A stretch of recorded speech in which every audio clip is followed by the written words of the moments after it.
What's up, y'all? Welcome to the Soccer Comic Rant. And we got a lot of things to discuss this evening. We took a break over the international break. Didn't want to do a pod where all they were discussing during the international break was when is Ten Hag going to get fired? And people just trying to fire him. So we avoided that. And now we got real games to talk about. And we're going to talk about Chelsea versus Liverpool, the marquee game of the weekend. And we got Neil here to help us delve and get into that. When we get to it, we got Man City playing Wolves, Arsenal style, and coming through again, Arsenal style, same winner. We got United versus who did we beat this weekend? We beat so many people, I forgot. Brentford. Oh yeah, that was Brentford. Yeah, that was Brentford. It's so many wins. You know, you can't remember them all. And Martin's probably going to join us. We're going to talk about Chelsea versus not Chelsea versus West Ham, but West Ham versus Tottenham. And there's some incidences throughout the league. There's some coaches in trouble. There's some teams at the bottom of the table. Crystal Palace didn't do that great today. So we'll see if their coach survives. And I don't want to be a hypocrite. I don't like when they try to fire my coach. So I won't go in too hard on these coaches that's not doing that great. But let me just introduce everybody. We got Lee Hudson, stand-up comic, and Southampton fan. And we're just glad you're alive, man, and just here to talk. And we're here for you, bro. I'm in all black today. It's got the funeral fit on. Perfect color, man. Perfect color. And we got Neil Chakravarty, stand-up comic, also Chelsea fan. He ain't wearing none of his team's colors today. Yeah, I'm wearing a mixed bag. It's kind of, some good, some bad. It's kind of like the team. Some Hawaii merch because you were just on vacation. I was on vacation in Hawaii, but yeah, this is more Portland, I would say. Portland, is it a little chilly out there where you're at now? Yeah, it's a bit chilly. It's getting chillier now. All right, that's cool. That's cool. And we got Alex sitting in his chair, chest out, proud of the scavenged 3 points that his team managed to get from the lowly Wolves. But yeah, good win. That's if you're gonna win a title and win 5 in a row, games like that's gonna happen. Stand-up comic also. Yeah. How you feeling, fam? Good. I mean, the table shows were there, so it's a good week, because next week Liverpool plays Arsenal. We kind of, I don't know. I'm good. You're good. You should be good. You shouldn't be in a bad place. Yeah, it's just like we didn't play like it's just there's the team. There was a lot of when you watch well, game, you're kind of like. We'll get into it because somebody on ESPN made a comment that I felt about Chelsea for a minute now. I mean about Man City for a minute now, but I wanted to ask you whose fault it was. But let's talk about Liverpool versus Chelsea first. So Neil, y'all lost 2-1. But let me ask you a question. Do you feel bad? Like normally, no. And I feel like that's the vibe with most Chelsea fans. And why don't you feel bad? No, because I thought the performance was overall good. Like, if you lose a close game to a team that's that it's a if you ever build a Liverpool all-time 11, a lot of these guys get into that team. So I thought you're up against a good team who started really well, so kind of similar to us with new manager, imbibing what the new manager is trying to get across. And I thought it was a tight game. Really, the result could have gone either way, I felt. So I don't really have a lot of people to point fingers at. And I feel this is just one more step on that journey. Yes, there are a few things which can get better. I think we were talking about that during the game. Like sometimes the center backs do panic, and it's more of, I feel it's not just the fact that they panic, it's also a lack of communication. between the centre backs and the goalkeeper. So Let me ask you a question I think about those the are panic. things that can be worked on. Yeah. Let me ask you a question about the panic. So I was texting you during the game. I was like, yo, your center backs are panicking. They're like, they got away with one penalty and then it came back to haunt them. I think the ref gave the second penalty, the first penalty. Yeah, the first one was more of a penalty because of the than second one. Yeah. Yeah. But are they panicking because they're panicking? Because I've seen Fofana didn't play today, but in that game against Man City, he one of your center backs, either Fofana, because Tosin was on the field at the time, or Colwell panicked and gave away a ball that ended up in a Kovacic goal. And then today or this weekend, both of them messed up at different times. And was it Anfield or is it them? Is there a problem here? Are they panicky dudes? No, I think if you look at the kind of goals you've conceded this entire season, almost 50% of them have been down to individual errors. And that just shows like, a little bit of maturity is something that can be worked on. But I also feel for certain things, because you're also conceding of, set pieces. So communication, when crosses come in, sometimes, who's dealing with whom, that really doesn't happen. Like the Curtis Jones goal, the second goal, that was Reece James literally like, that was a guy who was coming back into football, not knowing where you set the offside trap. It was such a basic mistake. It was almost like you could see it in his eyes. He was trying to somehow last minute set a trap, but it had already happened. Like it was way past time. So yeah, I think some of those mistakes, with communication, they show up more in defense. I think they also exist in attack, but they don't show up as much. Nobody's pointing a finger at anybody in attack that much. So I think these are just some things, like even defensively, overall, I feel organization-wise and control-wise over games, we've been pretty fine. I think except for that first half against Wolves, we've been pretty fine in terms of like taking control over games. So I'm not even trying to suggest that there's a big defensive problem in the team. It's just some of those edges that need to be polished. All right, and I agree with you. And you're giving some leniency to the defenders, and you're saying, and also Chelsea is one of the youngest teams in the league. Will you also afford Raya, who makes some of those mistakes defensively and individual errors, will you afford him the same courtesy that you are giving Colwell, Fofana, and Tosin? Who, Sanchez? Yes, your keeper. Bobby Sanchez? Is that your keeper? Yeah, that's our keeper. Yeah, you've been kind of hard on him. You want me to give 27-year-old Robert Sanchez leniency? I mean, but yeah, because he's at Chelsea. You know what I mean? He's at Chelsea. Like, we had Fabian Barthez, World Cup winner, and he's not the only player, but we're talking about goalkeepers. He came to United and kind of froze. And we also didn't understand playing out with a goalkeeper with the ball out the back or with a goalkeeper with the ball at his feet at the time. So he's 3 years. He's the oldest, one of the oldest guys you got on the pitch. Do you give him a little something? Yeah, I guess like because goalkeepers usually start late, end late, right? They also have a longer. It takes them a while to mature. So I guess maybe there is a ceiling there. I just don't see it at the moment. I don't think there's a lot. I feel like if this team has to achieve something big, we need a new keeper. Yeah, the tragedy is we bought like 8 goalkeepers in the last 2 years. I don't think he's the permanent keeper. I think Maresca is gonna pull up. I mean, he was with Guardiola when Claudio Bravo is like, you know what, we got him. He's not it. I think he's gonna do the Pep from Pep school. He's just gonna grab like, I want my goalie, bring my different goalie. I think like they're. Because yesterday when I was getting nervous from watching just basically playing you guys from the back, I was like, just kick it out, man. Like, don't give it to Salah. Like it's gonna don't make it easy for Liverpool,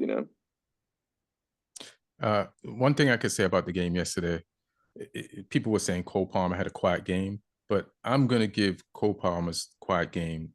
I'm gonna give that credit to Curtis Jones, because Curtis Jones was in a double pivot and he was like, this is my man and I'm with you the entire time. Like, that's why, if you're a football player, don't play with your phone in your pocket because another player might have your location.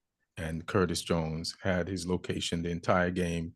He had their pin on him, knew where he was, and blocked shots in the box that he was taking, and just like wanted to prove to everybody that I can be as good as Cole Palmer and I can shut this kid down. And then not only did he have a good game defensively against Cole Palmer, but he's the reason for all the Liverpool goals. So I'm not shitting on Cole Palmer because he had a below average Cole Palmer game. I just want to give Curtis Jones props because he didn't always start on the clock, and the international break kind of helped him because a lot of Liverpool players on slot rested them and brought them in the second half. But he definitely let if anybody was coached this weekend, it was Curtis Jones on Liverpool. Does anybody else have anything to chip in or say about this game, or make Neil feel bad because he's feeling good about this loss? No, just some interesting refereeing decisions in this game as well. Okay, I thought Sancho should have had a penalty when Trent chopped his ankle. Yeah. Personally, I thought that was a penalty. Gravenberch got away with like a stopping a free kick and then kicking the ball away when it's like, everyone else is getting cards for that this season. Like that's 100% one. And I think that's one of the problems with the refereeing this season is just the consistency. It's like, if that's the rule and that's what you're going to do, then give it to everyone or don't give it. Like it's weird that it's week on week, we're just seeing like different interpretations of certain situations, which I think that's why fans get angry. I mean, I'm not angry. It's not my team in this game. It was an observation I'd had.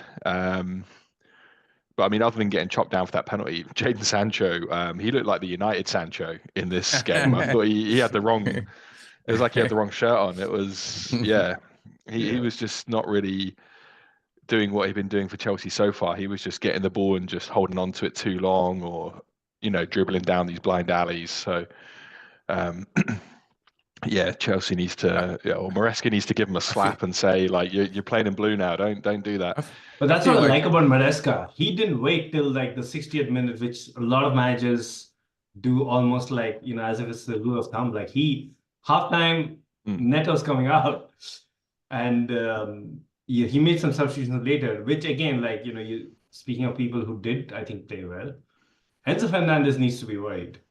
Because what Romeo Lavia showed in those 60 minutes was, I mean, these two guys, Reece James and Lavia coming back, Reece made a bad mistake for the goal.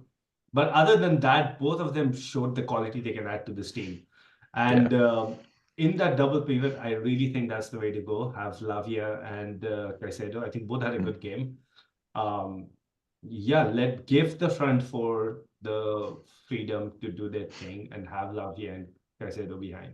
Yeah, I love watching Lavia. I saw him do that for a season for us in a bad team as well, where he was like, he's so press resistant. His pass choices are intelligent, and he's an underrated ball winner as well. So I think it's good that he's back. I just hope he can stay fit for a prolonged period of time, because he's had these sort of false starts with you guys where he's come in for a game or two and then he relapses again. So I'm hoping he can stay healthy for you guys. Yeah, thank God for the international break, or else because the guy he was in for is your captain.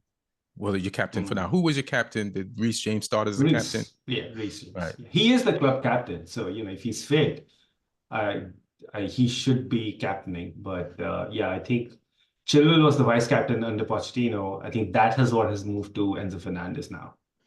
Right. I just don't trust Maresca. I feel like to him, he outright wants to make like Enzo the captain. And he's like happy, low key, that because Reece is so injured that he can just start Enzo. Because it's just a weird move. But I will wait to actually make my mind on that, because I think now that you're seeing Lavia fit and Reece fit, I actually have a feeling he might drop Enzo for good.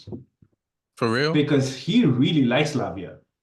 And I mean, only two people can play there. You're not gonna move Cole Palmer out of the number 10. So you only have two spots there. Caicedo's pretty much locked on the spot. So yeah, this is gonna be one. We'll find out what kind of a manager Enzo Maresca is, because I'm pretty sure the board up there, the owners want him to play Enzo Fernandez, and if he can stamp his if he can like put his foot down and say no, nothing doing, because he's complained about it. He's complained about in a lot of press conferences saying we're not physical enough in the middle of the park. We're not, and Lavia adds that profile. So let's see.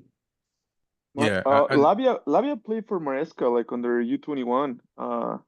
So he both Lavia and Palmer, I think. Yeah, he knows him. He loves him. So I think if somebody gets dropped, I think Caicedo over Lavia. Like if you want to play in Caicedo is actually playing good. No, Caicedo is no, but I'm saying like I think I don't know, I might be wrong, but I think Maresca probably says Lavia starting, Enzo and Caicedo one of them. But I think Lavia is gonna play most of the games. Yeah, but that's going to be a really interesting thing to see going forward. I mean, when Enzo did come in, though, he did play better at the start of his initial performances, like when he starts a game, than he did. I feel like he's noticing like this Lavia thing could be a problem for me, so let me step up my game. So we'll see, but yeah, and Maresca's got issues as far as they're good issues. But is he going to make the right choice? Because I do feel like, from what I've seen of Lavia, like that guy is dope. Like I said, he's already like, for example, pretty much benched Nkunku in favor of Jackson. You think like profile-wise, Nkunku was he was supposed to be the marquee signing for this new ownership. And he's just said, yeah, Jackson's my number 9 and Nkunku is practically the backup. And Jackson's proving it. I forgot all the players you guys have. I even forgot about Joao Felix. Like Joao is like not even playing. It's a long season as well. Like you can't have one person per position because injuries are going to happen. You're going to need to rotate at some point with European games, cup games as well. So yeah, you can't have just only one first team quality player for those positions. So you're going to need all those guys over the season. Yeah.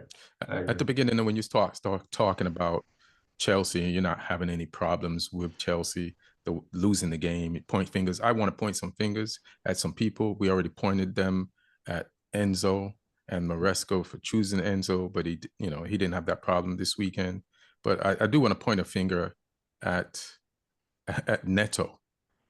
And in Jadon Sancho's defense, I feel like Neto has contaminated Sancho, because Sancho played the way Neto played.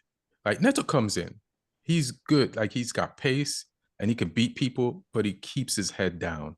He's never seen an overlap that he likes. He will never pass to that overlapping person, then gets into a part of the pitch where he's going so fast and the pocket closes and he can't stop, and then he just loses the ball or snatches at a shot. And his decision-making, it doesn't have to get better. It has to just start to exist. Because right now, he don't have no decision-making. He needs to calm down. He needs anxiety medicine. Because when he gets out there, it's just like Roadrunner style. Just chill, fam. Just relax and let the game come to you more than you're taking it to people. And Sancho, like Lee was saying, I think it was the United Sancho, because he didn't have a great game, but it was the Neto affected Chelsea Sancho, who's just running at people without sizing up the pitch before he gets the ball. Like there were no scans. He's like, I got this kid named Neto. They like how he just runs into defenders. Let me do the same thing too. But yeah, Chelsea lost, and I was watching ESPN, and Steve Nicol, ex-Liverpool legend, he liked the 3 points, but he didn't like how Liverpool won at Anfield. And does any of you have a problem with that? Do you see what Onslaught is doing? And I think you can win a championship this way, Nobody had a problem with it when Conte was kind of like this and Mourinho first came. I feel like Liverpool does attack enough, but do you guys have a problem with how Liverpool approached this game? Because Chelsea I don't think there's an issue with it. I think, they've done their homework on Chelsea and assessed, Chelsea want to build and play, through the pitch and get wide players on the ball and get Palmer on the ball. And what can we do to combat that? I think that's why Jones came back into the team. He's not always a starter for them. But they've mixed it up, and it was him and Gravenberch together. Normally Gravenberch is like the sole holding midfielder, and they'll play like Szoboszlai plus another attacking midfielder in those games. And so I think it's a smart one. They've played the game rather than just a generic template style of football that they're going to just play everywhere. They've gone attacking in other games, but this one they went, oh, this is what we need to do to win this game of football, and he's been vindicated by the result. Yeah, they've only let in 3 games in the Premier League this season, and one of them was in this game. Like, they clearly have like the best defense in the league. They're at the top of the league, and I've seen Chelsea like tear teams apart with 2 passes over the top or through or around, and Liverpool's like, let's kind of low block this thing and not let any of that happen. Like Man City, they have one player you could go directly to or around to or through to. But I feel like Chelsea has 3 across the front line that Cole Palmer can make one pass to that takes out the entire opposition team, and then you're in trouble. So, yeah, I don't have a problem with it. You know who should have a problem with it? Man City, because they might not win the league. Do we want to talk about Man City? Let's talk about let's leave. There's an elephant in the room. Southampton's not doing great. So let's all support Lee through the talking about his team's performance. Now, I'm gonna give you some choices, Lee. We can talk about this game up until the 27th minute when Southampton was 2 goals up. You could describe everything there. You could stop there. Or you could go even further to when you were 2-1. Or you could stop right before the Vardy penalty, the equalizer. Or you could stop in the 97th minute, that was all that was supposed to be of the game, was 97th minute, but you gave up the ball you gave up the win in the 98th minute. You want to go, how do you want to avoid the trauma, or do you want to scream it out? Like, what's up? Oh no, I've got to talk about it all. I mean, stopping in the 27th minute is what the team did. So got to cover the whole thing. I mean, yeah, this is just a heartbreaking way to lose a very, very, very important game for us. And the annoying thing is, like, I don't think, there's flaws in our squad, but I think we've shown in the way we've performed in parts of some of these games in the Premier League that we are good enough ability-wise.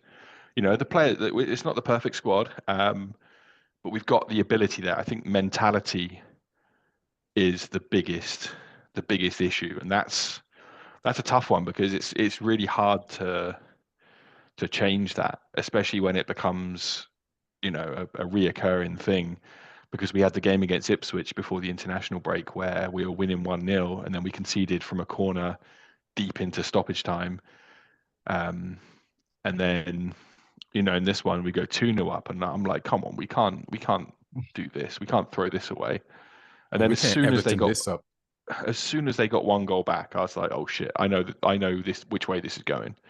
And Leicester played well. They changed it up. The manager brought I have no idea how Fatawu wasn't starting for Leicester, because he came on and just tore it up. Really good player. But yeah, we've got to do better, and the players made mistakes. The manager made mistakes. He brought on a winger when one of our fullbacks got injured, and we had a very good fullback on the bench. And it's like, why aren't you making that change? It should have been Fraser on. It should have been Charlie Taylor.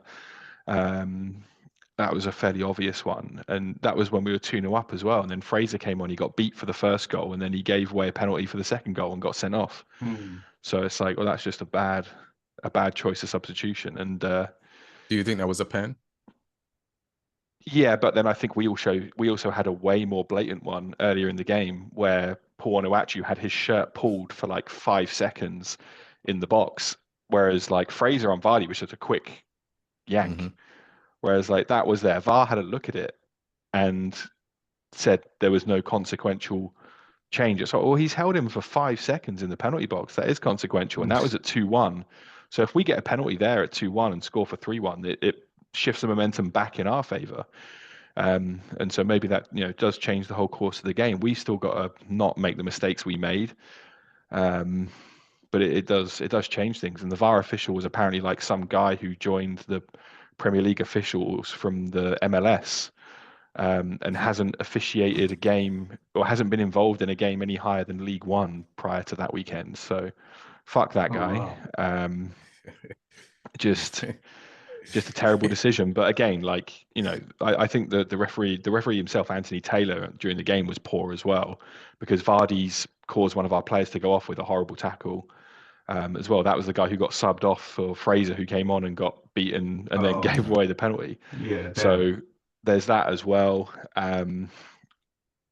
But like I say, we need to not make the mistakes we made as well. We can point one finger at the ref, but we need to look in the mirror as well, because bad subs, individual errors, and it's cost us. And it just, like I say, a win in that game just changes the whole mood at the club. It takes us out of the relegation zone.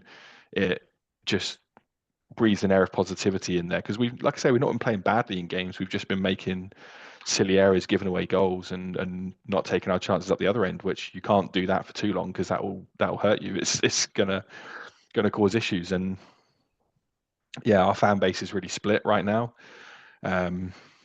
Like someone put a poll up on Twitter saying, like, should the manager go or not? And it was like 49% said he should stay and 51% said he should go. So it's like, it's Brexit numbers.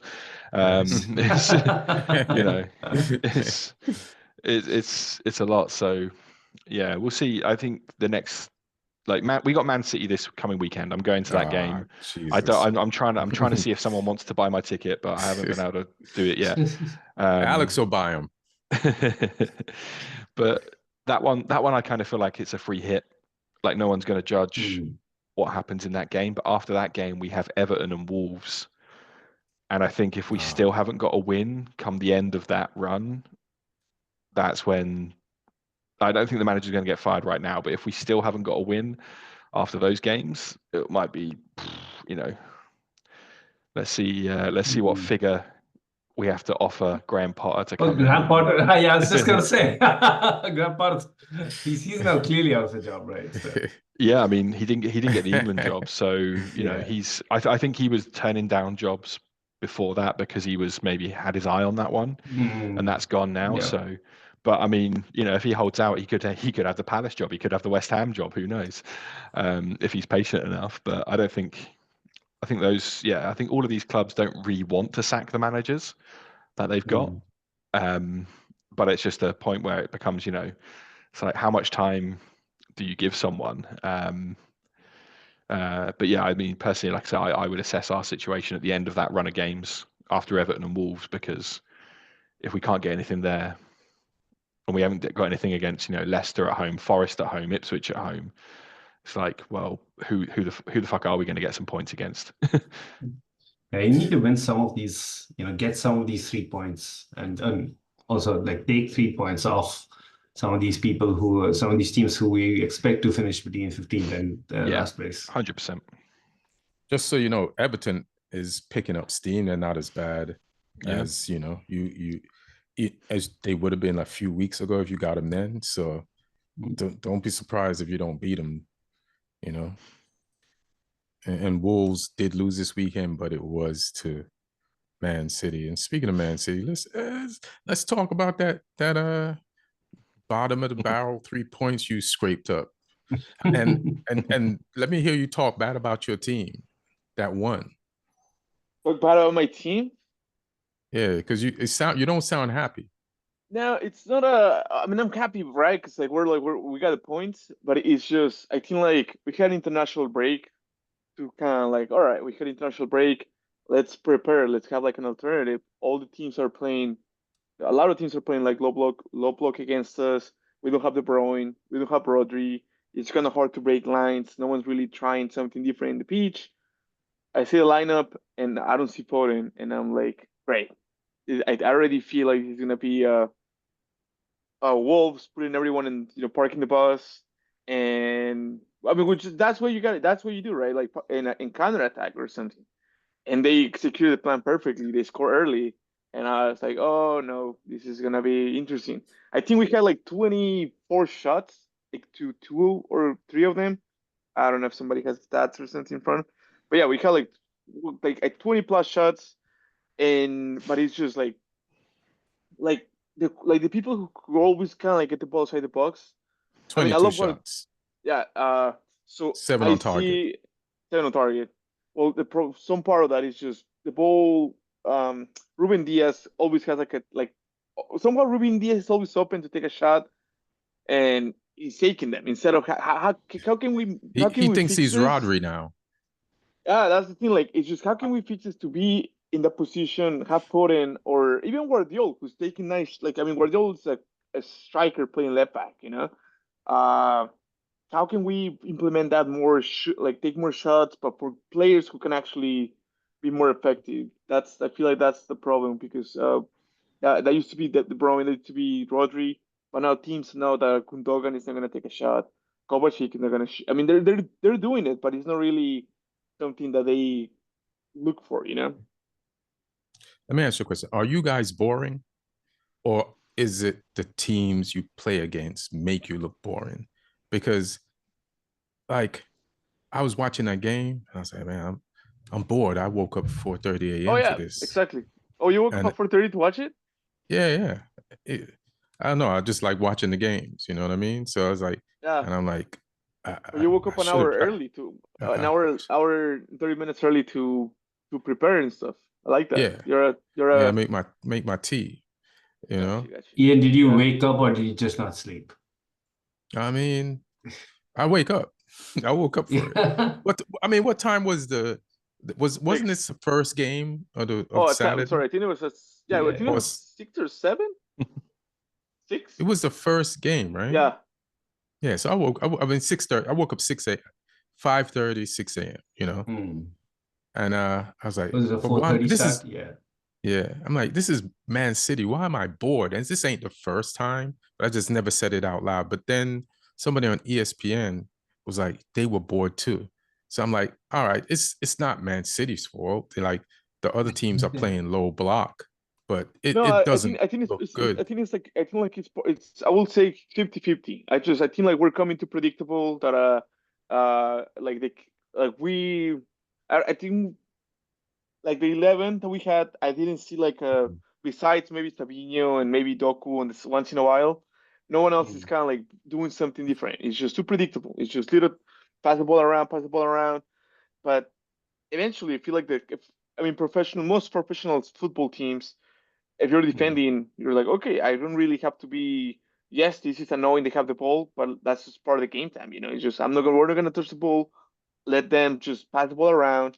I think we probably had, I don't even know, probably 1,000 touches around their box and stuff, until eventually someone just takes a shot and start it again. We had, I don't even know how many corners, and we're doing short corners. I think we 18. did I think we did. I don't know the stats on that, but I think we had probably 15 short corners. It wasn't until the last minute when someone was like, let's cross it to Stones or Ruben Diaz, and we scored. It's just we're becoming predictable against teams that play low block, and I'm that's what got me upset. That it's like Pep have 7 days to prepare for it or whatever, and didn't do it. So we're What's coming. up? Yeah.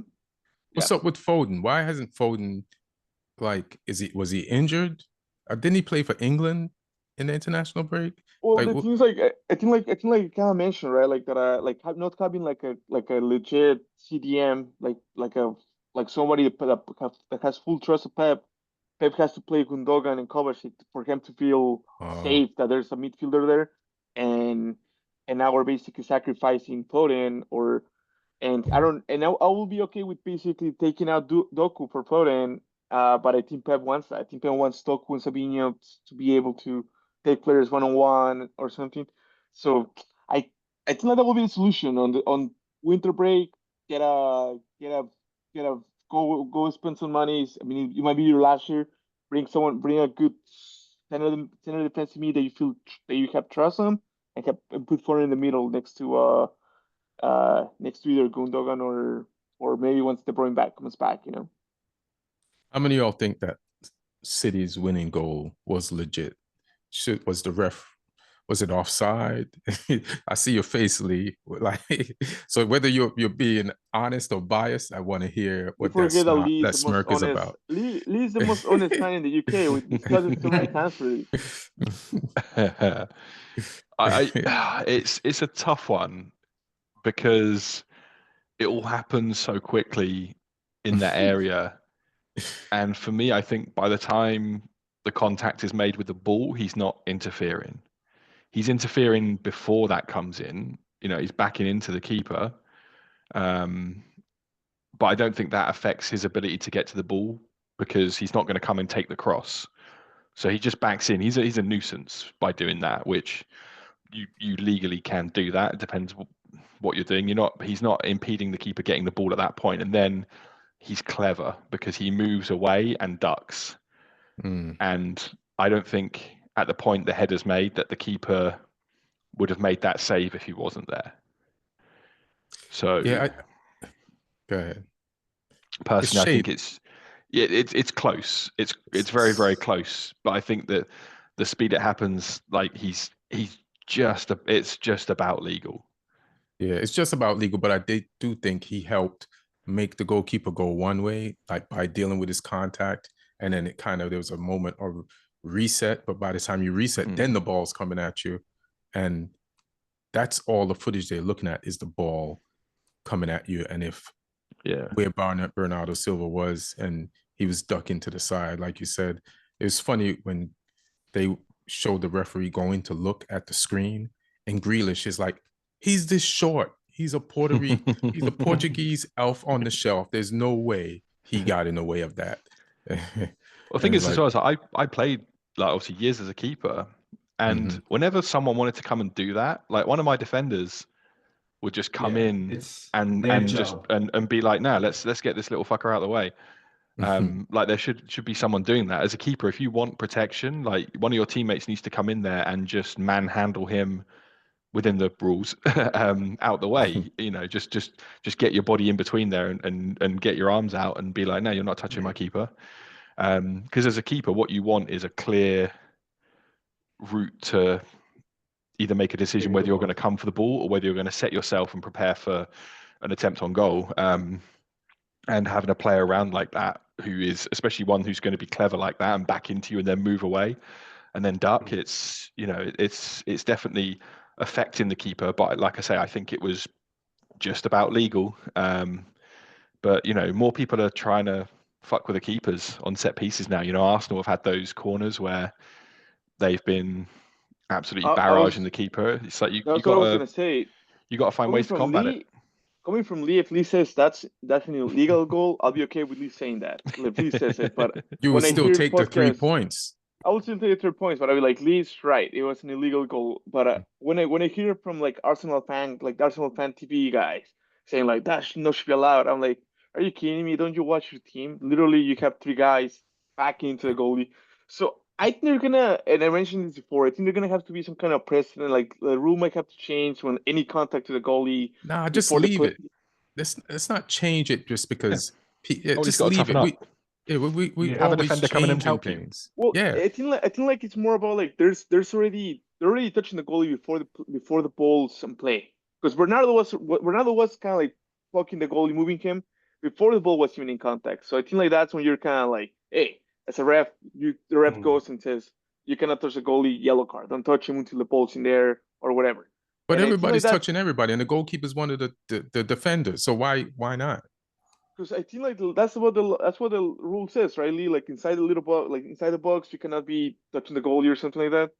No, you can touch him. It depends what you're doing though. If you've got like Well, hands on him, like you but- can't do but that. You if- can lean into someone or back into someone. But As long as before the ball's in play, though, like they're already moving the goalie before the ball's yeah, in you play. can do what you want before the ball's in play. Within the ref might blow his whistle and delay the corner and say knock it off, but they won't give a foul until the ball's actually played. And that's when it's like if the goalkeeper's trying to come and claim the ball, and you are pushing him or backing into him, then that's when you'll give away a foul.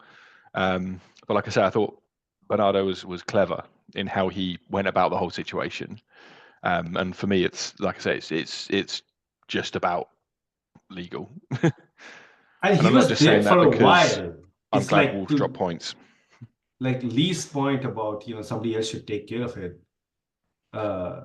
Silva is there for a while. Like it's not just something he did at the last moment. So it's really like either somebody should take care of it, the goalkeeper should shout to somebody else to take care of it. They had the chance. And if you look at the video, like he did have a clear view of the shot. He wasn't impeded from a view of the shot by Silva. So I feel like with such things with offsides, if it's so contentious, then you should, benefit of doubt should anyways go to the goal scoring team. Oh yeah. Because you want to see more goals, right? You don't want to nitpick so much on offsides that like people are never able to score. Yeah. Yeah, I feel like they shouldn't change anything. Like if just because somebody figured out a way, you don't change the way that they figured out. I just want to go back to Liverpool just for a minute. And, it's two new coaches, Maresca versus Onslaught. They both inherited like the best player pool in the Premier League, like just from it. And is Onslaught a good coach or is he a trust fund coach? Did he just get a big inheritance like from Klopp? And one of the reasons why I say this is because like who's Liverpool's original goalkeeper? Alisson. Alisson, right? And Alisson, world-class goalkeeper, plays for Brazil and has won the Premier League, been to multiple Champions League finals, and he wasn't available. But Onslaught doesn't even have to like search. He can just turn to another guy who's super reliable, your backup keeper, really good, who's really good. Like nobody like looked at the lineup for Arsenal or for Liverpool this weekend. It was like looked at the goalkeeper and said, "All right, here's the weak point." You're like, "Nah, this is." Yeah, I'd take him over Sanchez. Yeah, you would. So, yeah, it's like it just is Onslaught good? Do y'all think he is good? And here's my question: what happens to Arteta if Liverpool wins the league or finishes ahead of them? Like are all the Arsenal fans who are lenient when Man City win the league to Arteta and say, well, it's Man City. They're a juggernaut. They're unbeatable. You have to expect that. Do they become lenient with Arteta if Liverpool figures out a way to win the league? I mean, I can't see Liverpool winning the league, but at the moment they're potentially going to, come close to Arsenal, which tells you that I can't see Arsenal winning the league right now. It's with the way they're playing. Yeah, it's an interesting one. I think, Slot he's inherited a good team, but he's not, he's not really made any signings other than Mancini, who's not Mancini, sorry, Chiesa, who's not really played. So he's done really well, just gone in and worked. And I think there's something to be said for continuity and having players who will know each other's characteristics on the pitch, which meant that he can just focus on, getting those players up to speed with his style of play, which isn't, it's not a million miles away from what Klopp was doing. It's not, this isn't like you've gone from Pep to Dyche. It's it's not that hard. So it's He's done well. Arteta, the whole Arsenal thing. Should we get into the Arsenal game as well with this? Because Yeah. Let's do it. Let's do it. Ian, ask me as a Man City fan with a lot of interest on the game coming up against them.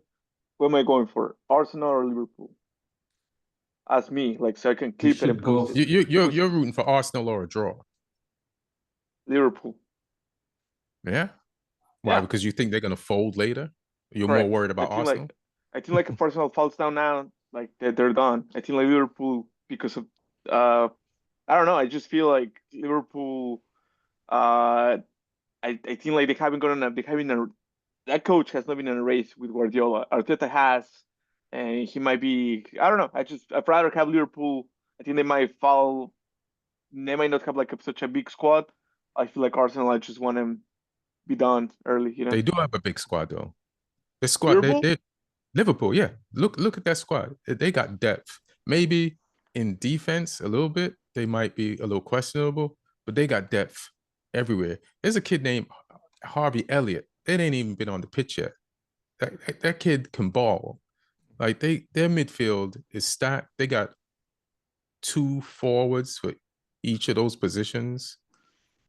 You know. Yeah, they had Diaz, Nunes, and McAllister all like coming off the bench. Gakpo as well. Yeah. Does that? Yeah. I mean, the reason why we know Slot is a decent coach is because, as you said, Ian, he got Steve. What was that ESPN's guy? He got him riled up, right? Yeah. Steven Nico. Yeah. If you can get ex-Liverpool players riled up, that only means that you've managed to convey something to your team that is totally different from what they're used to seeing before. So, yeah, he's getting his message across, right? I think that's the aim of every manager. So, yeah, good on him. Yeah, they're way more defensively sound than they were under Klopp. They protect the goal at all costs, and they will have challenges though. Mm-hmm. I think like either Maresca, Slot. I think it's just way too early to have any sort of understanding of them, because there's so many different teams and so many different challenges yet to come. Like for example, this game, Chelsea completely dominated. There's a stat that came up that it had the most number of touches in the Liverpool penalty box at Anfield for like 4.5 years. So is that something that Chelsea did well, or was that part of Liverpool's game plan to concede a lot more of the ball and be a little bit more low block? So we'll know these things over the period of at least half a season, I feel like they definitely decided to be low block. They didn't want to get chipped by you guys with one of those direct balls over the top that you do against teams like Wolves, or who else have you played and you just like pass through them with Brighton, 1 or 2 passes. Right. Brighton tried to have that crazy high line. Yeah, there was like, no high line here. Nah. Oh, the high line's gone. That's one thing. The club high line is dead. But sometimes I feel like they do it situationally. Like if they have the ball and they're on attack and they're in the other half of the other team, then they high line. But as soon as they lose it, everybody's coming back. Yeah. I mean, it's not as crazy as Klopp. Like even this, like the Jackson goal did come from defenders stepping up, but yeah, it's not as crazy as it was under Klopp. Yeah.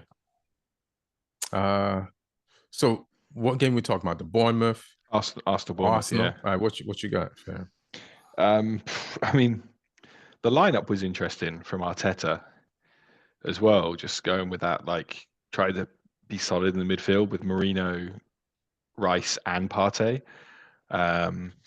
He's essentially named 3 like deep midfielders and a back 4 that has no attacking fullbacks. Calafiori and White are centre backs. I mean, they play the role of fullbacks, but yeah, it's interesting lineup. He brought Sterling in as well for the start because no Saka, still injured from before. So yeah, it was an interesting lineup, and you can just see how much they rely on Odegaard and Saka though in this game, because even before the sending off, they weren't really looking, that amazing. It's Bournemouth are a tough team though.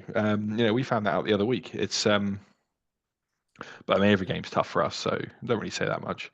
But this is, they're no pushovers, so you got to go down there and earn it against them. Their fans are up for it. They're in your face. They're an energetic team. So yeah, poor from Arsenal really. That, like I say, up until then, and then the sending off changes it. The sending off is an interesting one because obviously there was a similar one in the Liverpool Chelsea game as well, where fans are looking at that, and like I say, that's what we're saying about the consistency thing as well, because is or isn't it a goal scoring opportunity?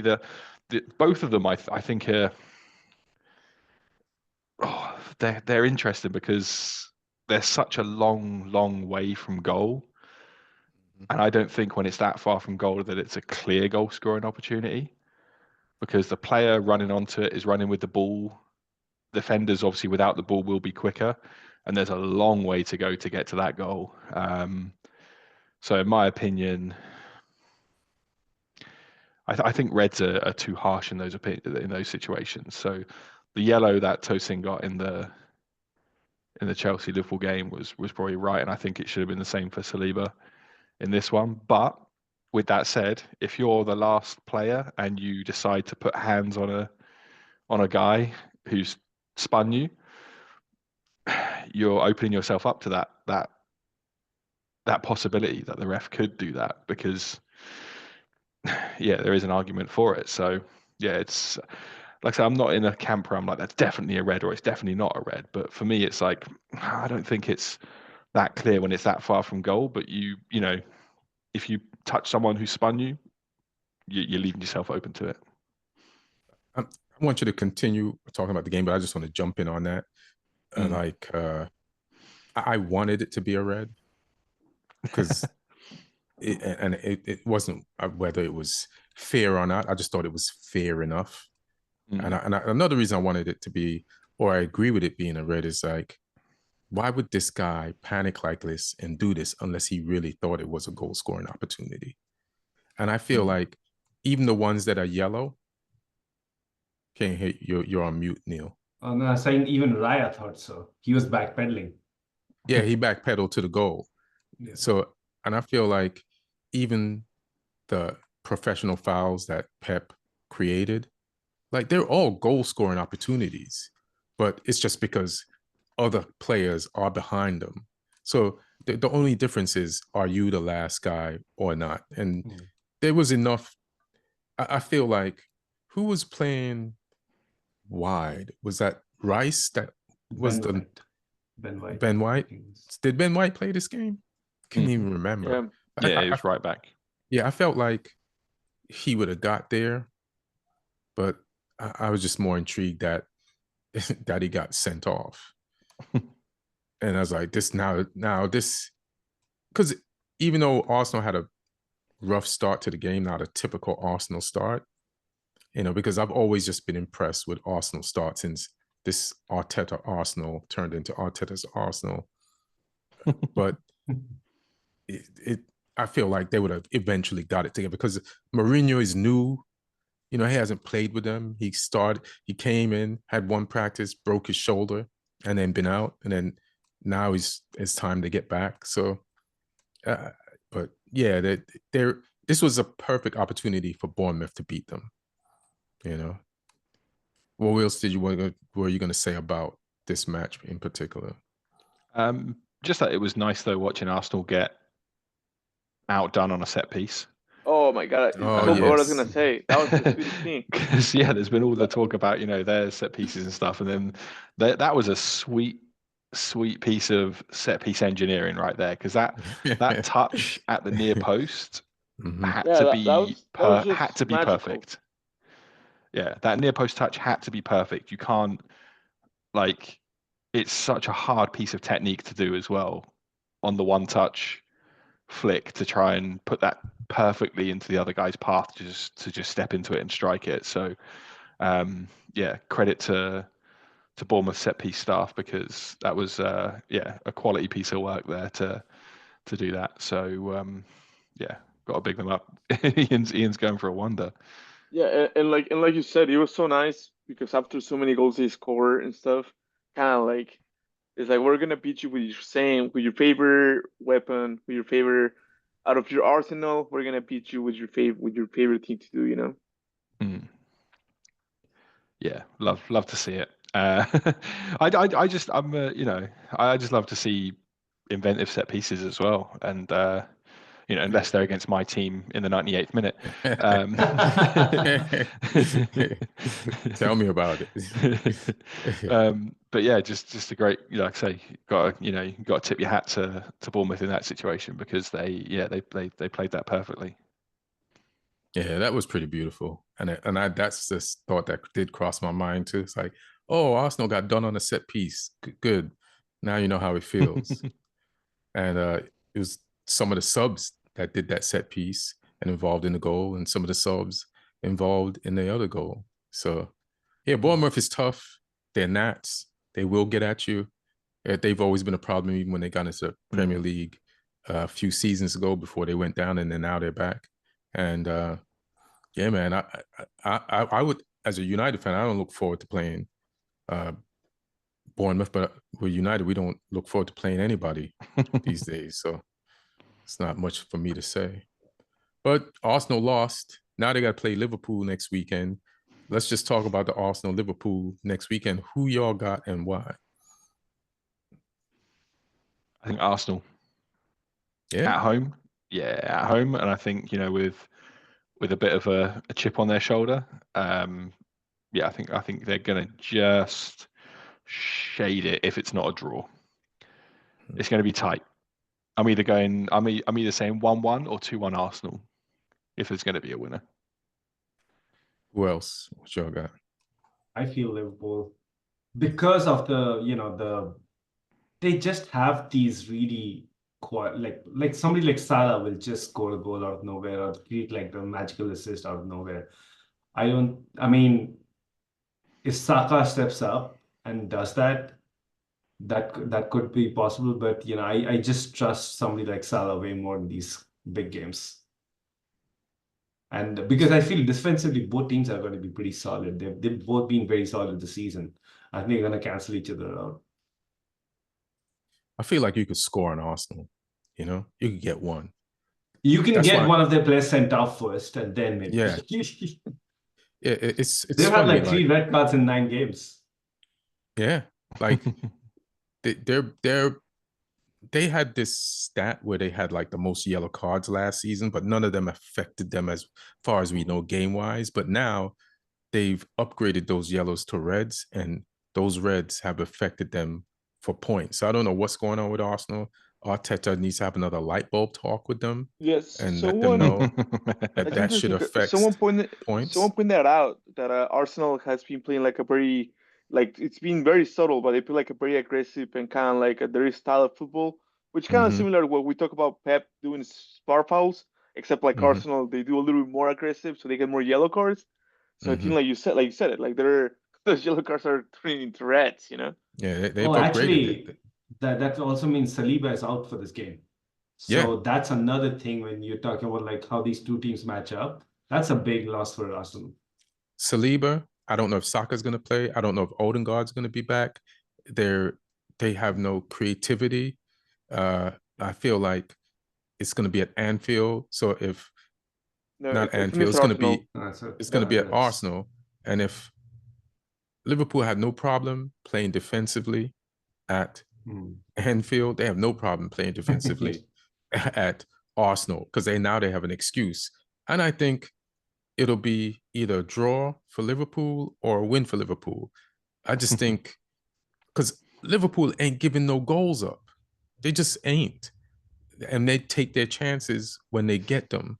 And I just think they're sharper right now. They're more confident. They got all their players and they got people you could call off the bench.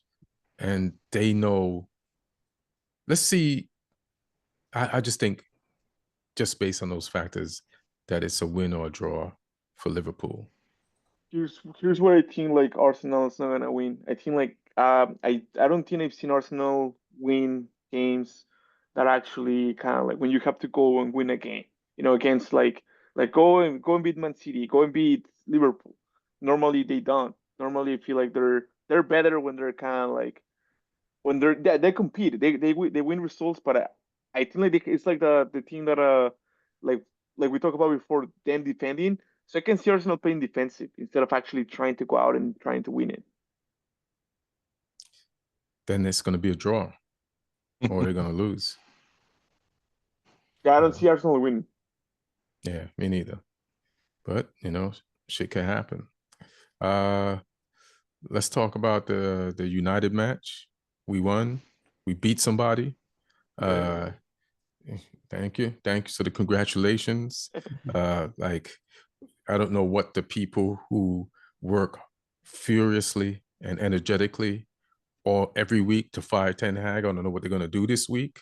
There's a lot of coaches out there that it ain't going great for them. Let's see if they focus their attention on those people. Maybe they'll give them a smattering of attention. I don't think those coaches deserve what Ten Hag's been getting, so hopefully they won't. But it's really been quiet.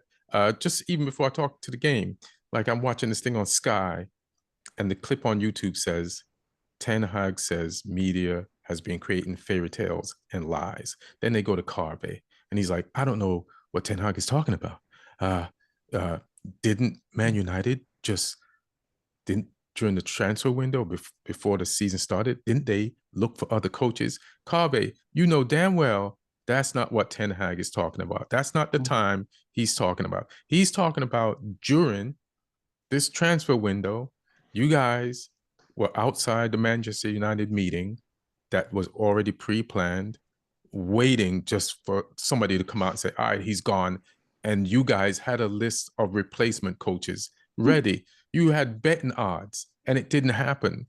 So stop acting like, because he literally was like, yeah, I don't think anybody in the media has been especially.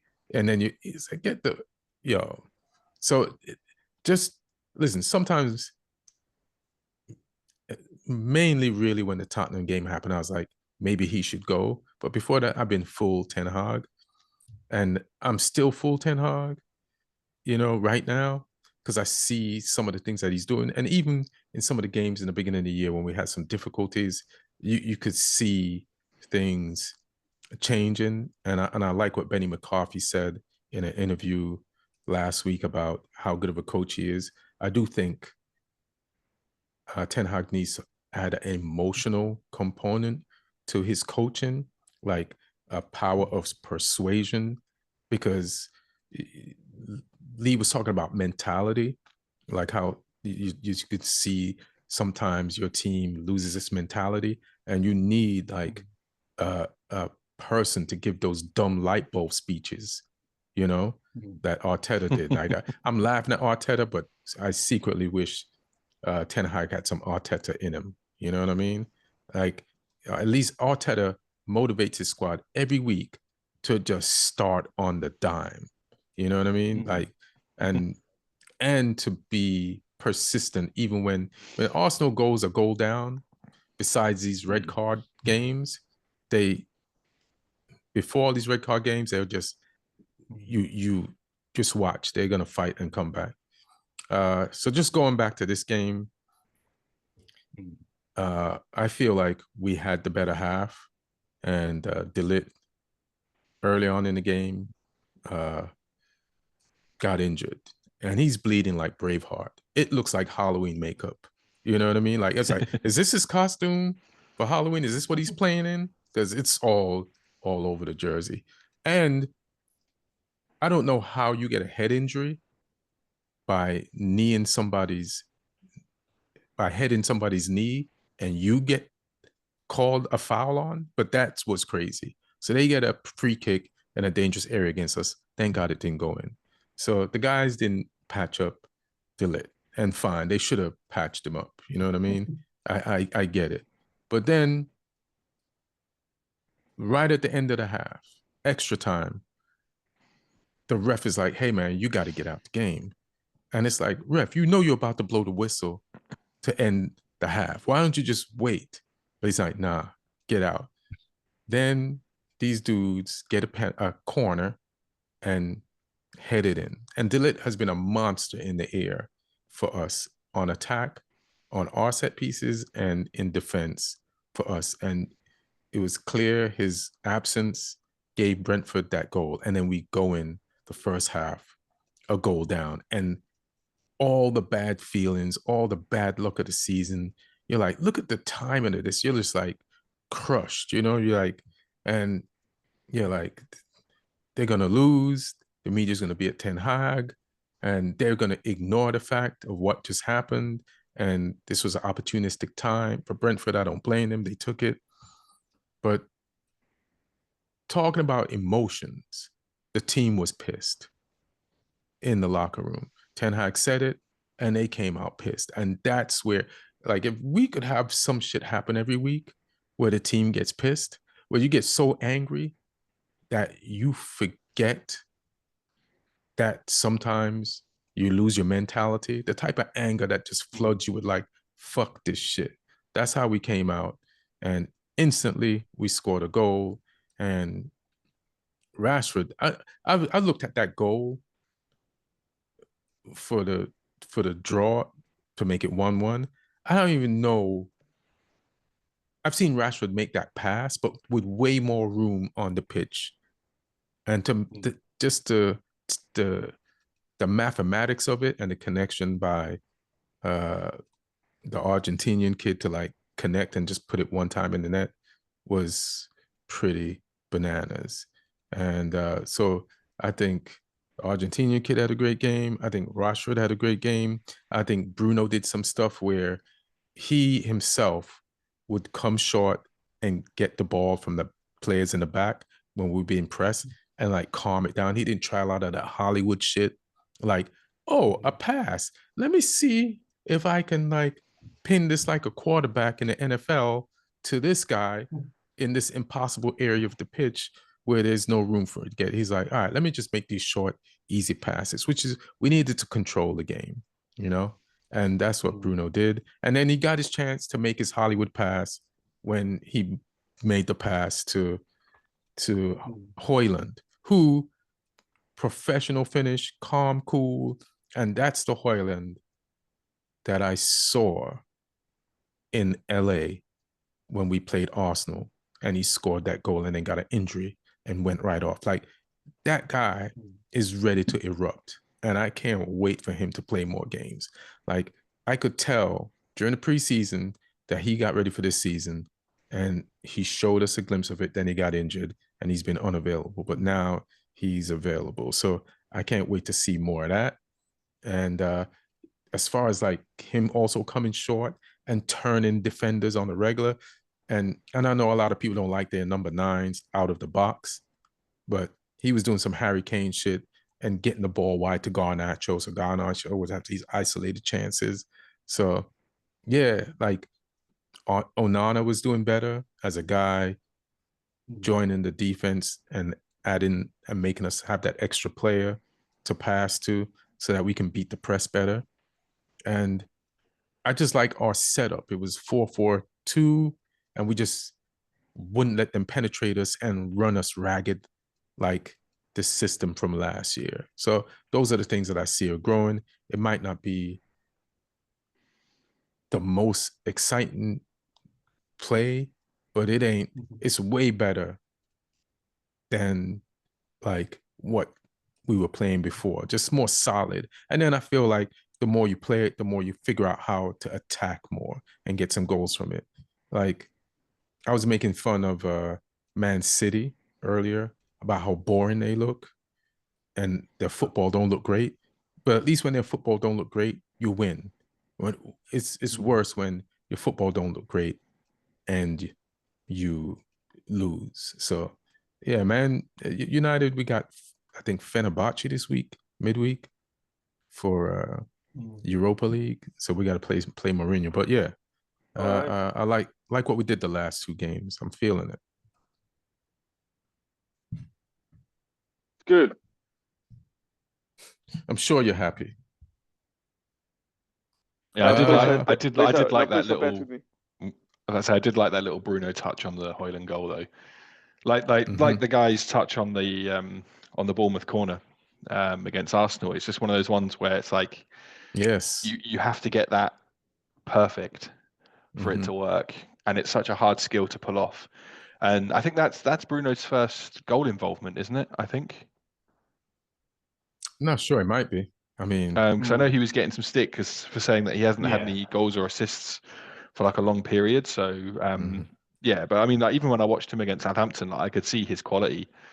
So it's a matter of time before he's getting involved again. So yeah, I wasn't surprised, and yeah, I'm sure Ruud van Nistelrooy was proud of Højlund for that finish, because he's probably given him some striker coaching in those sessions. If you're going to learn from someone, that's a good guy to learn from. all right. He's probably also the next manager. So for what team? For what team? He's United. All right, we'll see. We'll see. Something did inspire me.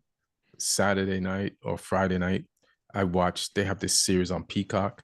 I don't know if you know it, Neil, but it talks about the Premier League, like the history of the Premier League. And the first one was like, Rupert Murdoch saying, "Hey, I got this check," and Sky, yeah, and Arsenal, Man United, Everton, Liverpool, and Spurs somehow, were the main teams in the league back then in Division 1, and they started talking about, let's split off and start this new league, which they did, and how I think it was 6 years in this documentary that the fans they didn't believe in Fergie. He hadn't won the league. It's 6 years, and the grumblings are starting. And I think it was a game against Southampton, where it was like 6 games left, and we needed to beat you guys, and we went down 1. And even the players were like, normally at this point, we just crumble and give in. And I think it was our goalkeeper, Schmeichel. He was like, but then this happened, and we got the equalizer, and then we got the goal. And he's like, from that moment on, everything changed, everything. So I was like, could the game that we just had be that moment? We'll see, but I'm hoping it is. And I see the smirk on Alex's face. The thing is, Ten Hag has had a few false dawns, so it's true. Yeah, let's see.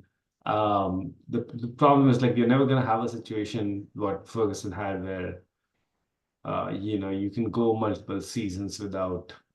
And it's partly because Ferguson made United such a big club. It's such a successful club. Like, everybody else now has that burden. Like, who is going to be the manager who's going to make United a challenging team again? And if that doesn't happen, I think he has the season now to do it. This will be his third season, right? Yeah, but it's also Arteta a clock on his reign. It was about this time 3 years ago when Arteta turned that team around. And none of the people that want to get him fired, when the media want to hear that shit. They just be like, what's going on right now at this minute? You know what I mean? And all the Arsenal fans wanted Arteta gone. The media did. Yeah. Now they act like none of that shit happened. They don't bring it up. Yeah. Because it'll make them look like they don't know what they're doing. So that's why it doesn't come up. Yeah. Before Fantasy League, just what are the games you're looking forward to in Champions League tomorrow and Wednesday? Thomas Tuchel. Oh, yeah. There's nothing to say. Perfect. Perfect high. Yeah. Let's do it. Yeah. Let's go. 100%. Yeah, I would have liked an English candidate, but he's better than any of the English candidates. So, and also he's a specialist in knockout football. Yeah, he's so good in cup football. He's the only manager that's ever gotten even close to getting PSG to a Champions League win. Yeah. And then the games for Chelsea that season were a masterclass. I think 6 knockout games, 2 goals conceded against like Real Madrid, Man City, and it just Yeah, I'm very happy with that. I think he'll actually be really well suited to international football and tournament football when it happens. So yeah, let's see how it goes. All I'm about really it. Let's curious go. to see like if he has like a 3 at the back like he did at Chelsea, or a 4 at the back like he did at Dortmund and PSG. So yeah. Reece James just got his call up. He's in. Mount might have just got his call up. And you're like, you haven't played. He's injured. Yeah, he's in. He's in.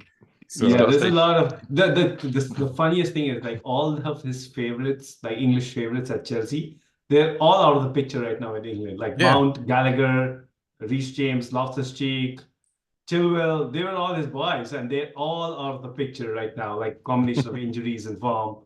So you know what I can't wait for? I can't wait for Havertz to get his English call up. Watch out for Anthony Gordon. He really wanted Anthony Gordon at Chelsea. He couldn't get him, and then he got sacked like a week later. But he really got him now. Anthony Gordon. Yeah, got him now. Yeah.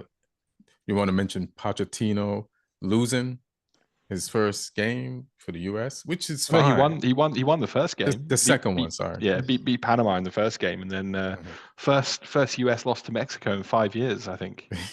He didn't have all the players. Some of them went back. Yeah, it's fine. It's like that teaches America a lesson. How do you feel about it, Alex? Because you're on both sides of this. I didn't even watch it because I saw like I was like, it's just like a friendly. I don't, for all the friendlies they play, this is the friendliest one. And I don't want to. I had a soccer game, so I was like, out of all the U.S. Mexico games they play, because they play each other probably like 5 times a year.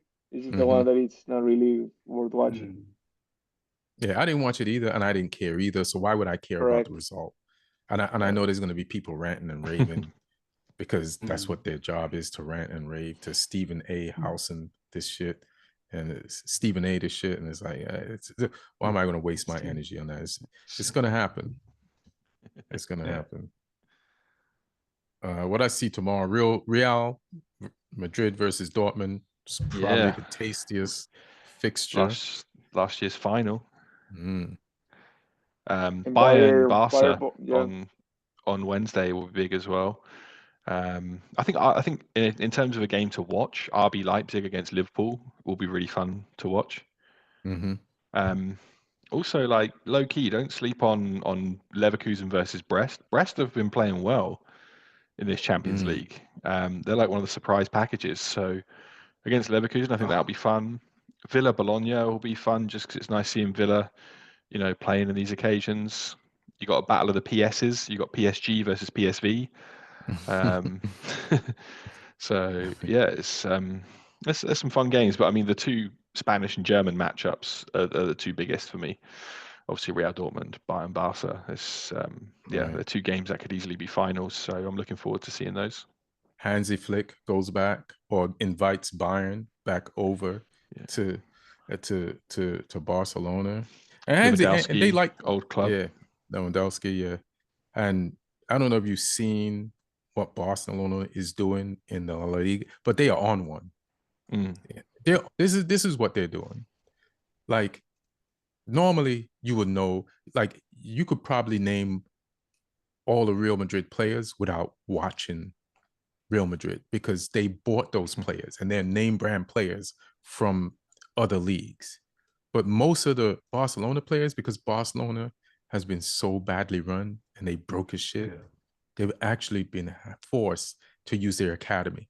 So their two CDMs, unless you're a Barca fan, you won't even know their names. And if I tell you that Pedri has hardly played, he's playing now, and that Gavi, it was his first game in over 11 months. Come back. And that De Jong hasn't been on the pitch, you'll be like, so how the fuck have they been doing it? And Araujo and a bunch of other players, yes. Yeah. So you'll be like, so Olmo, they bought Olmo, right? Hasn't played in months. They've been beating teams by 4-5 goals. You're like, how are they doing this shit? First of all, Rafinha, I don't know who this guy is, but he ain't the Rafinha that I've been watching my entire Rafinha life. He is not trying to be shut out the spotlight. He's somebody else now, and he's standing on business. He's on one, and he's one of the best things to watch on that team, like over Lewandowski. And Lewandowski's killing it, and Yamil Yamal can just have okay games sometimes, but he has great games. And then they got these, they're about to get Gavi and Alonso and De Jong back. Well, this week they play Madrid on Saturday, next Saturday.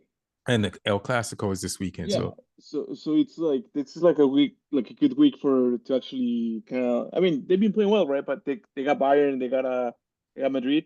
They both win both games. You're like, oh man, they're for real. If they lose both, you're like, oh, all right, that's more like. No. I disagree. You have to see them play, man. It's like I agree with Ian. What Ian said. Yo. And I was never a Barcelona fan, and this season I am a fan. I'm actually watching them more than any other team because it's a free-flowing football, and it shows you the difference from when Xavi was the manager. I mean, look at Lewandowski. He's not really a different player. He's even older. He's 36 years old. He'll be 37 years old. But he's put in a place where he feels the best. He is the best center forward of this generation by far. He's the best finisher. He's a poacher, you know, when he will finish. What generation? He's generation. Center forward. He's the best classic center forward. Classic center forward, classic sniper. He's Could you best. Streamline that even more so that you can exclude Ronaldo and Messi? No, but they're not typical center forwards. They're playing from the wing. They're like more offensive midfielders. I'm talking about like a classic nine. Like Harry Kane? Yeah, he's better than Harry Kane for sure. Martin, it doesn't matter where you start, it's where you end up. And Messi is a 9.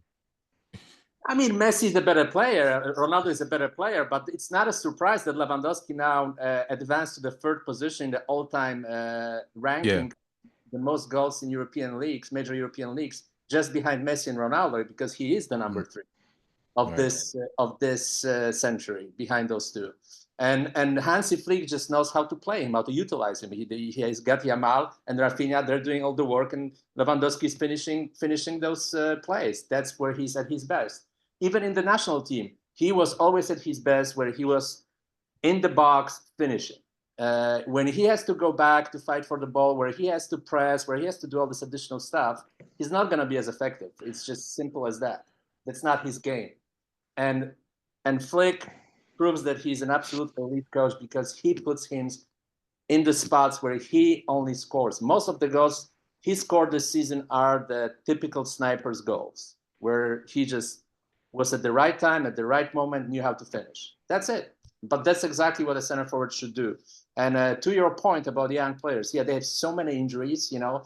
They're doing something that Man U is not doing with all the injuries. They know how to use the academy players. They had 6 academy players playing in the starting lineup, all younger than 22 years old in this last game against Sevilla. 6. 2 17-year-olds on the pitch in key positions. Yeah. One dude was, they had Ansu Fati, and he don't even know how to play football anymore. And the team carried him. Like he's a weak link because of the meniscus injuries, but they're trying to get him back in the fold. So he had a free game where it doesn't matter how bad you play, we got you. So imagine playing Sevilla, who's a decent I got to see where Sevilla is in the league, but they've fallen off a bit, but they're fallen off a bit. The worst. Yeah, right. To beat Sevilla 5-1 with carrying a player who's a forward. You got 5 goals carrying a forward? Listen, they had this kid come on the pitch, right? I'm trying to find his name because you don't know none of these people's names because they've only been playing youth football on Barca B. And if anybody just randomly knows these names of these guys, then I would listen to anything you say about football, because this kid, I think it was Paulo Torre. Oh yeah, he already scored like 3 goals in the league this season. First of all, he's 4 feet. Shaqiri would tower over him. And the kid comes on. I think he had 10 minutes in the game and scores 2.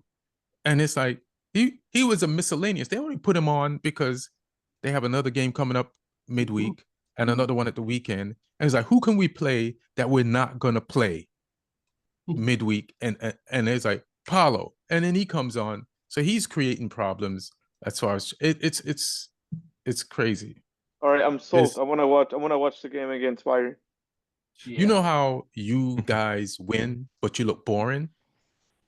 These guys win, and you're like, this is exciting, fam. I never thought they could get back to those days of Xavi, Iniesta, and Messi without Xavi, Iniesta, and Messi, and somehow on a consistent basis, they're doing it, bro. So watch that Barca Bayern game. Yeah, Barca is definitely playing that's something special. Sometimes you watch a team and there's something special on the team. Like even the Leicester team that won the title, that specific year, there was something special about the team. You know, it's sometimes you just see something special. I think this Barca team is a special team, and because they're young, they don't have to sell to survive. They can actually be very strong team for years to come if Hansi Flick has a chance to build this team. By the way, it's funny how media are overreacting now, you know, because media have to survive, and they have to put those headlines on. I was just reading headlines today from a bunch of media that Real Madrid are regretting signing Mbappe, and I'm like, that's crazy to say that, you know. But he's under huge scrutiny right now. He's very heavily criticized for his start of the season. Lewandowski's got twice the amount of goals. Yeah. 12 in 10 games. It's incredible. 12 in 10 games. 6 for Mbappe. Yeah, and I thought Lewandowski was done after last season. I said, oh, this is the moment I could mark the decline of Lewandowski, and then he's got 12 already this season. Like, there's players, they take turns scoring hat tricks per game. It's crazy what's going on over there. We were going to do Fantasy League, Martin, but you came on. Do you want to like puff out your chest and just talk about your little win this weekend, bro? Versus, I can tell a few things, and not only about my team, about your team. You want to turn the light on too? I did. It's just not very strong. Let me put the other one. It's better than nothing. We've already spoke about our teams as well. Talk about yours. Okay. I put my acting lamp that is for auditions. Okay. Nice art gallery you got going on there. Jesus Christ. You do. There's tons. You have to come over and check it out. So Tottenham, I mean, it was a good win. There was definitely a good win, but I would tell you something, you know, we still don't know how to defend it. It's lucky that we only conceded 1 goal. We're still not defending very well. And it's interesting when I see, you know, individually, both Romero and especially Van der Ven are very quality players. But Van der Ven makes mistakes defensively. He's a strange player. Now when I see him more, I kind of realize why he wasn't starting for Holland at the Euros. I think there's still another level in his game. But once he fixes this, he can be potentially the best center back in the world. He sometimes falls asleep with coverage. He doesn't keep the line, and somebody comes behind and scores. You know, that's what happened when West Ham scored, actually, opening goal. If they defended better, West Ham, if they played smarter, they would have got something out of the game. But because they didn't, they lost, and we won. And so good for us. But there was another mistake from Van der Ven. He actually made a bunch of those mistakes this season. Same with Romero. So they both individually good players, but I don't think it's working. Them together, it's working. You know, I think that's something to think about moving forward. And the other guy that I'm concerned with, because since we sold Kyle Walker to Man City, we don't have that player who plays both sides of the field on the right side. Pedro Porro is amazing in terms of creating chances, in terms of pushing the ball forward, but he is late so often. He's late so often, and he lets people go behind him all the time, you know? So it's a little bit frustrating, because if there is a good player on his side, you can bet that there will be some chances coming from that side, you know? So there are some problems to be fixed. The pluses, of course, Kulusevski plays very well. He's our best player in the last couple of weeks. Son came back and played very well. So those are our pluses. But, you know, we'll see. We're too inconsistent to expect something special. We have to be more consistent. Are you still down on Solanke and doubting him? Because he didn't score the last 2 games, but he played well. No, I mean, I And was he never has like goal down on him. involvements. I'm down on him. I was always thinking that, he's not Harry Kane. Can he be Harry Kane, that level? I don't know. Can he Just be a give him good more player? than 8 games. Jesus Christ. No. I'm talking about the level of talent, and the level of, how he can grow as a player. Can he grow to that level? I'm not sure he can, but if he does, fantastic. But I'm not sure if he's that size of he could be ever at that level, and to succeed at the highest level in the Premier League, you need someone special. And I'm not sure if he's special. He's very good, but I'm not sure if he's special. Thank God you're not asking much. Because Jesus, Harry Kane is isn't he your leading goal scorer all time for Spurs? Still, we haven't won the title with Harry Kane, so like I said, it's competitive. Oh, we know. Competition is in Premier League. I was actually listening this morning to people talking about Serie A, that some players who failed in the Premier League go to Serie A and they succeed, they're super successful. And they explained why, because Serie A, the game is a little bit slower. And so some players have just a little bit more time to do what they like to do and play to their strengths. Mm-hmm. Same with Bundesliga, less La Liga. Definitely Premier League is the fastest, the quickest, will expose you sooner than other leagues as a player. Will expose your weaknesses. So you have to really bring it every single game, and you have to be really full on. That's what it is. So to win Premier League, you need special talent, and yeah, is he a special talent? I don't know. We'll see. It's going to take more than 9 games to tell. And how do y'all think Lopetegui gets to practice now? Is there underground tunnel that he goes through to avoid the fans? Do they helicopter him in? And how much fun is David Moyes having laughing at these West Ham fans? Do y'all think, like, after every game? Because the performances have been like porous. It's like it's bad, man. And I don't say Lopez. I'm more laughing at the West Ham fans who are mean to Moyes, and I'm having more fun watching them get what they deserve, for like we want better. And meanwhile, you were almost relegated. He saved you twice. So how do you, what's the vibes over there with the West Ham fans and Lopetegui? It's mixed. I mean, he bought himself a little bit of time or extra time with the game just before the international break, where they trashed Ipswich. But then a game like this, it's I think it's more so in West Ham fans' eyes than Spurs fans' eyes. But it's West Ham fans get hyped for this game. This is a derby for them. And then to get they got slapped down just like those players that entered into Kudus's vicinity in that scrap. Oh, yeah. So he was just hitting anyone that came near. But yeah, I mean, the word in the press is that he's going to get time because he's bought like 9 new players and trying to play a different style of football, even though no one can really see it yet. So yeah, I think he'll be one of the ones who gets a little bit longer unless they get like absolutely spanked again in the next few games. But I mean, it's a mixed bag. The next few games, obviously, they got you guys next, and then they got Forest, who aren't easy right now. What do you think? You think we could beat them? They have no Kudus. He's their best player. He's going to get a long ban, I think, for that, because he was, like I say, he was slapping foreheads out there. He was, but I mean, in the next 5 games, they got you guys, they got Forest, Everton, Newcastle, Arsenal. So, not the easiest run of fixtures. So, at home to Everton, they could do something. But the other ones are, it's a mixed bag. So I think he'll get a little bit longer. But it's, West Ham fans I know, they're up and down.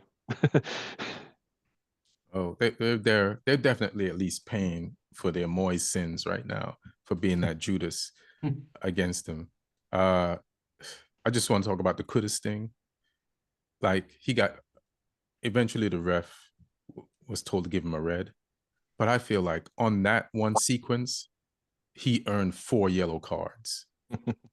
Like, first he kicked the ball twice into Kulusevski, and then he cat-pawed 2 different Spurs players in the face and still stayed on the pitch. Like, so listen, if I was going to fear somebody next week against Man United, it was going to be Kudus, but now I don't have to fear him. But I hope we still win. We're going there to play them, but this is a big loss for them because nobody has been showing any energy over there for West Ham and playing from the beginning of the game to the end of the game, except Kudus. I think Bowen does. I like Bowen. I'll give Bowen props. So Bowen takes it serious. Yeah, he set up this goal pretty well as well for that game. So yeah, I like Bowen. He's got good energy. But yeah, it'll be interesting to see if they extend that ban at all. Although Richarlison was a disgrace. Richarlison got like a slight bump in the shoulder and went down clutching the face. And he ran into that should be a ban in my opinion for him too. That's disgusting. You better take him on loan in January. You better take him on loan. That's actually a good idea, to be honest. You want to do fantasy league? No, but let's have a look. Let me, because of course I missed, but let me ask you, Lee, and it's coming from good heart and coming from I've already covered this. This is adding nothing to any of the viewers. Did you cover the record or not? Yeah, we talked about the fact that we talked about the games. It's fine. But did you? But let me ask you one question that I don't know if you already answered that. The record's split over like 3 years. No. So let me ask you one specific question. If you compare this Southampton team to that Southampton team that got relegated, which one was a better team? Because in my opinion, the one that got relegated had better players than this one. It's a pointless comparison. It means nothing, and also it's split. Because the team that got relegated, we had Gavin Bazunu in goal. Now we got Ramsdale. That's an upgrade. The team that got relegated had Lavia at CDM. We don't have anyone as good as that in that position. Flynn Downs isn't as good as Lavia. So there's positions all over the pitch where it's like, okay, there's this and that. You know, that team also had Walcott as one of our main attackers, whose legs had gone. So they're 2 very different teams that are set up to play very different styles of football, because Hasenhüttl's style and Nathan Jones' style and then Ruben Celis' style were all very different to the style Russell Martin's playing. So for me, it's a meaningless discussion. We need to start winning football games with the team we've got now. And looking at the one in the past doesn't do anything for us. So we just got to start winning games and picking up points and not mentally collapsing like we have done in multiple games this season. But it's not going to start this weekend because we've got Man City away. So it's a damage limitation job, but but Cameron Archer's scoring, which I'm happy with. He scored against Arsenal at the Emirates. He scored for us this weekend. He's a good finisher. So yeah, we'll see, because I wasn't sure on him at the start, but he's growing. Yeah, it's good. It's good to see an ex-Villa player getting it in. And Villa's like, eyeing him, because I'm sure they got a buyback clause. They buyback clause their kitchen staff. So yeah, they did it with Philogene from Hull. All right, let's go ahead. What were we gonna say? Yeah, you going to fantasy? Yeah, fantasy. So I beat Martin by 1 point this week. I got 33. Martin got 32. Because it wasn't fantasy Saliba getting red card. Unfortunately, it was a reality. It was a bad week for most people in fantasy. Like, I captained Haaland, he did nothing, and Bumo did nothing. Palmer did nothing. The only players who got me points were Watkins and Murillo. Murillo got me a clean sheet tonight for Forest, and Watkins got me a goal. The rest of my team did nothing. Brian Avina still top. He only got 36 points, so he didn't have an amazing week. Chris Wood bumped him up a little bit with a goal today. The person who actually managed to get the most points this week, though, is Joachim Henriksen, who I believe is last year's winner. He had Keane from Everton in there, who got 14 points on his own. He got 66 points in total. Joachim Henriksen this crazy week. Goal. Like not even a world-class forward would even take the shot that Keane took, and that went in. Yeah. But no, he did well. Joachim Henriksen, he had Salah, he had McNeil, he had Welbeck, he had Jackson. So yeah, he had a good week. But Brian Avina is still top. All right, Brian, keep it up. And Newcastle lost to Brighton. Newcastle lost to Brighton the same way Spurs lost to Newcastle. you know, like you guys, when you played Newcastle, you had the ball, you had the chances, you were applying pressure, and they caught you on the counter. And Brighton did the same thing to Newcastle. So what goes around comes around. Depend on, you know, in the season, something you do to somebody, or a result or a call that didn't go your way will go your way, and vice versa. All right. So are you above Martin in the fantasy league, or is he still above you? Oh yeah, no, I'm above him. I've been for a couple of weeks now. Oh. Martin's in 18th. I'm 12th. Hey Martin, get your shit together, right? No, I just had the bad breaks, like with Saliba getting a red card. And by the way, they made a mistake because they gave him additional minus point for conceding 2 goals, but he was not on the field when they conceded 2 goals, so it shouldn't count. You know, like it's a rule in the fantasy league that if, you know, like for example, if a player leaves at 70th minute and they concede after that, he still keeps his clean sheet points. In this case, they made a mistake in adding him the goals that he was not responsible for because he was not on the field anymore. As a matter of fact, talking about Arsenal, because obviously I missed that conversation, but I need to add a little bit.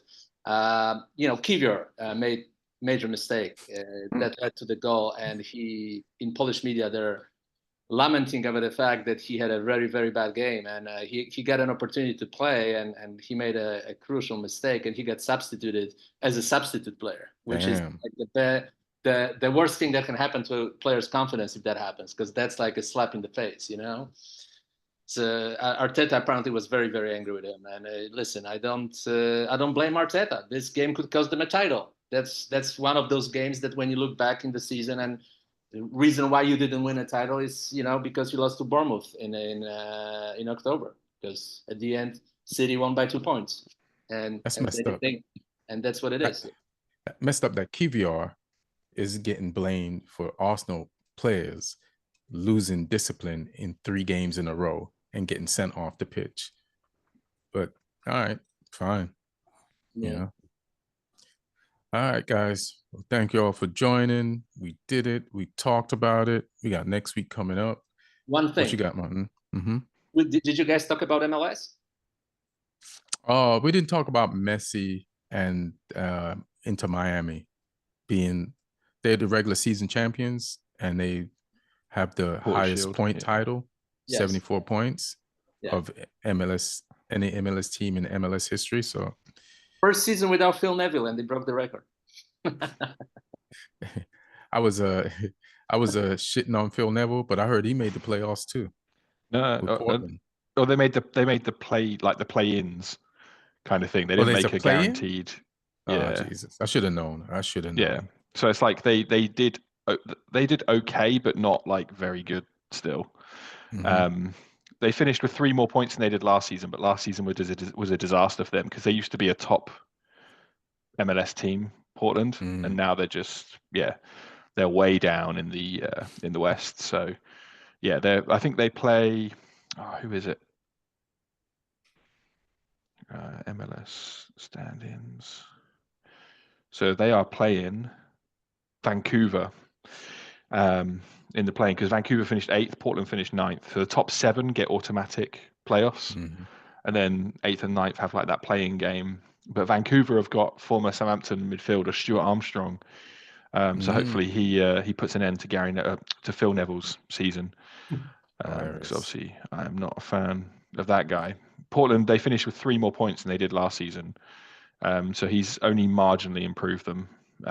Which, I mean, is this his first season? So whoever the last manager of Portland was, you should never coach again if Phil Neville's outperforming you. Like, give it up, hand the licenses back in.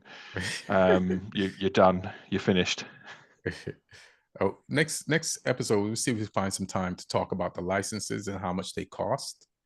Because when Neil brought up Tuchel, right, it made me remember an argument or a conversation about how expensive it is compared to like Germany or other leagues for English coaches to get their license. And it might be, you know, we want an English coach, but then there might be qualified people who can't afford these prices. And we know you're in your licensing process. So yeah, I've done all of them but one. I have no savings because of it.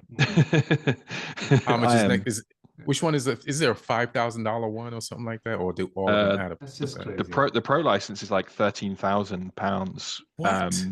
That's the one you need to manage in like the Premier League though, and I think it's something like that. It's around 10. I think it's more than 10,000, but that one you have to get invited onto it, and chances are you won't be doing it unless you're already working at a high level. So wherever you're at, the club will probably pay for it. Whereas like I did the course, the one below the pro license, the A license, which once I finish and get signed off for that, it will qualify me to manage anything up to championship level. So you're just getting ready for when Southampton comes back Southampton, down. yeah. You could just jump right in. Hometown boy. But that one cost me, I think it was like 3,000 something. And it cleaned out my savings. I have nothing.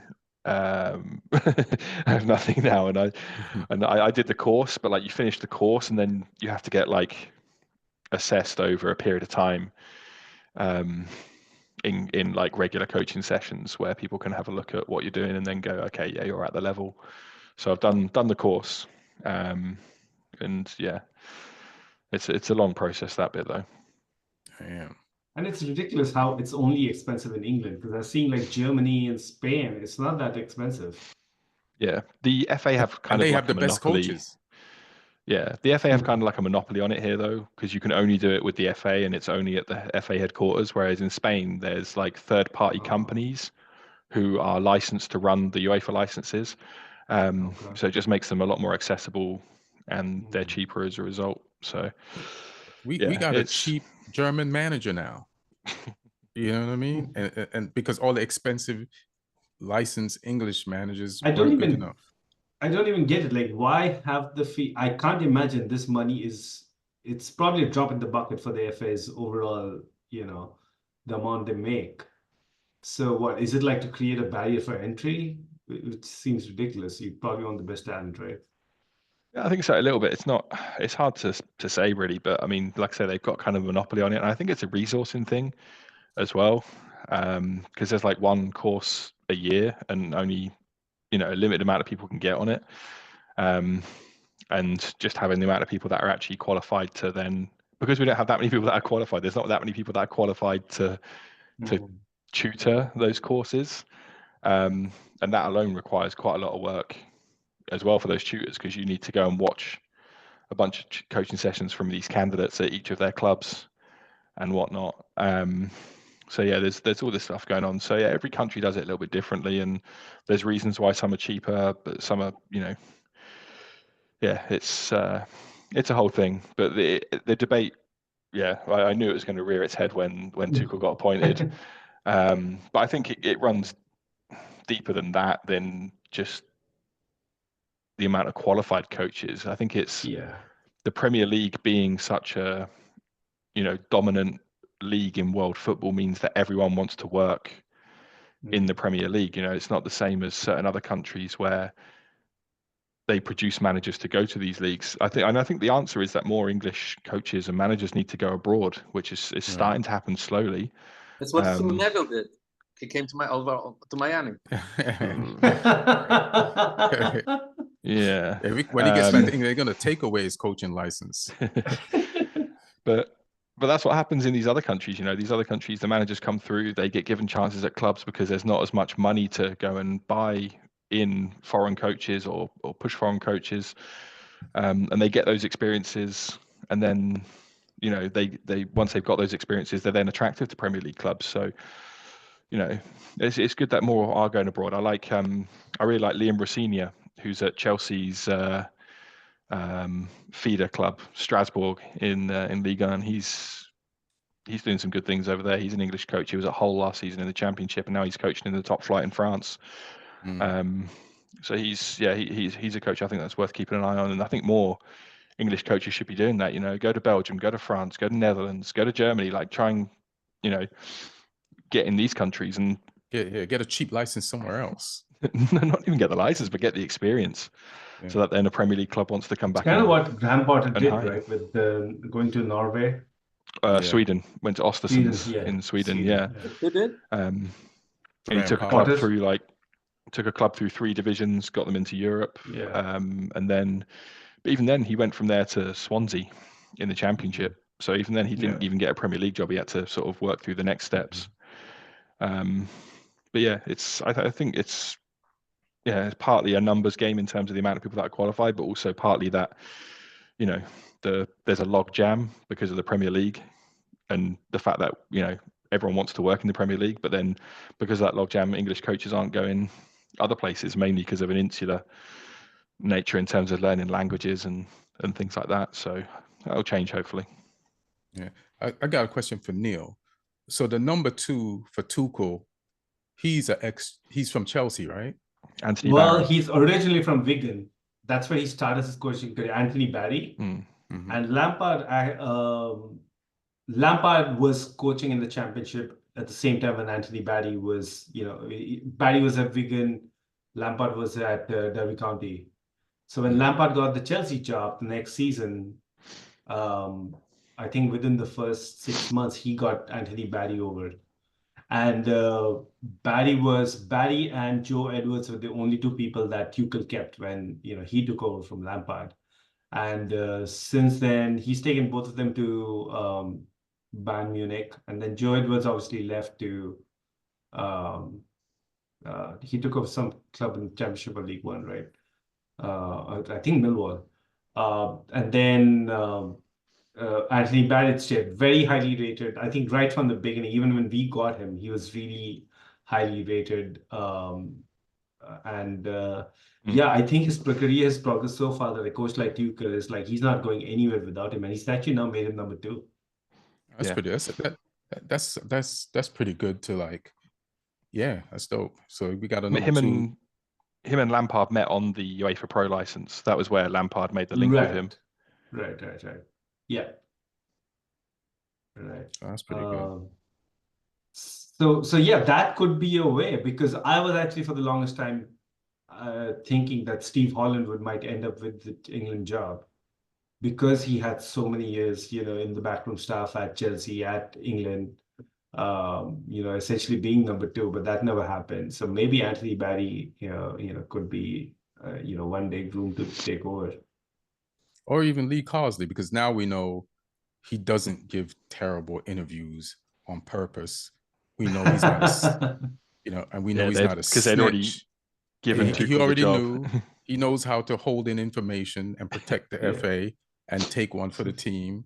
So yes, good for him. Good for him. All right, let's wrap. Martin, thanks for joining. I want to just add one thing. You know, since we're talking about MLS and we kind of went sideways a little bit. So Inter Miami was by far the best team in the East. LAFC was the best team in the West. Everybody's looking for those teams to collide in the final and play this like epic final. The Ricky Puke was fantastic for Galaxy, so Galaxy are actually pretty good too. It's going to be exciting playoffs. I think the quality of talent in MLS right now at those best teams is pretty good. The fact that Inter Miami was invited by Infantino to participate in the FIFA. Talk about that. Like, what are the rules of this thing? There's no rules. Making up as he goes along. Besides, the rules are that FIFA has to make money. That's the rules. You know, he'll do anything to get like Ronaldo versus Messi at the Club World Cup. So is Ronaldo's club in there now too? Well, I think they're number 2. They're not leading. I think Al Hilal are. So this is the Club World Cup that they used to have every December. They're just gonna have it once every 4 years or 2 years now. Like, what's the deal? But this is like a league for the whole month of July and half of August, something like that, right? Yeah. Because it's not just, it used to be 8 teams, right? Now it's like 32 teams. Something. And it used to be the teams that actually won those continental cups. No, Chelsea are in the Club World Cup because we won the Champions League 4 years back. Hilarious. Dude, somebody told me that the clubs have to pay to get in. Is this true? I don't know. You know, all right. Just checking that. I wanted to fact check that. All right. And so when is this played in? Next summer? Yeah. So there is no summer break. Yeah, July and August. So they're trying to get a piece of the Champions League money by making a World Club tournament. Pretty much what happened was at World Cup time. Pretty much what happened was that Infantino tried to make World Cup every 2 years, and they talked him out of it. So he's like, "How about we do World Cup every 4 years, and then we're gonna do a World Cup for clubs with like 24 teams," and that's what they're doing. Wait, so is it going to be in the US? No, I think about it. Yeah, I think one of the games, I think, or at least some of it's in Miami, which is why they wanted into Miami in there. But yeah, I don't know if it's like a dry run for some of the stadiums for the World Cup. That's typically what the Confederations Cup used to be in the past, right? Yeah. That was pretty I mean, they're just doing anything they want. They just made their own Super League somehow. Yeah, 2020. Oh wow, it's all over. Like it's the Rose Bowl, it's in New Jersey, North Carolina. Yeah, there's 10 different venues, like 12 venues. It's gonna be from June 15 till July 15. So it's like a World Cup for a month. It's gonna last a month. And then the World Cup is, you know what? I'm probably going. So, but it also disrupts clubs who make money in the preseason, like touring. It's like you have to, if you're in this. No, you'll get money from this. You'll make good money from this. Okay, now, so listen to this, guys. New tournament will be played for the first time for a month. Clubs from AFC, CAF, CONCACAF, CONMEBOL, AFC, and UEFA. 32 teams. USA confirmed as hosts. So it starts middle of June, goes for a month, 32 teams, just like in the regular World Cup. 32 teams will compete in the same rules as a regular World Cup. But it is once every 4 years. At least that's and it ain't the same rules because they're picking random teams to be in it. No, in terms of like group stages, then one last 16 and all that. Yeah. All right. This is wild. Yeah. I mean, I'm gonna watch it, but this is bananas. It's football. All right, guys. Thank you for joining. Thanks for joining, Martin. Congrats on your win, Spurs. Congrats on your win, man. Oh yeah, thank you. I'll take that. I'll accept that. Neil, congrats on your good loss to Liverpool that you are proud of. Lee, man, hey man. Congrats on your game after Man City. I don't know who you're playing, but hopefully you can win that one. And thanks everybody for listening and watching. We love you. Leave some comments on YouTube and we'll respond. We all get in the comments. Get in the comments. And if you got any questions, we'll hit you back. And Omni Studio and everybody that listens there, iTunes, Spotify. We see you. We feel you. All right, y'all. 1.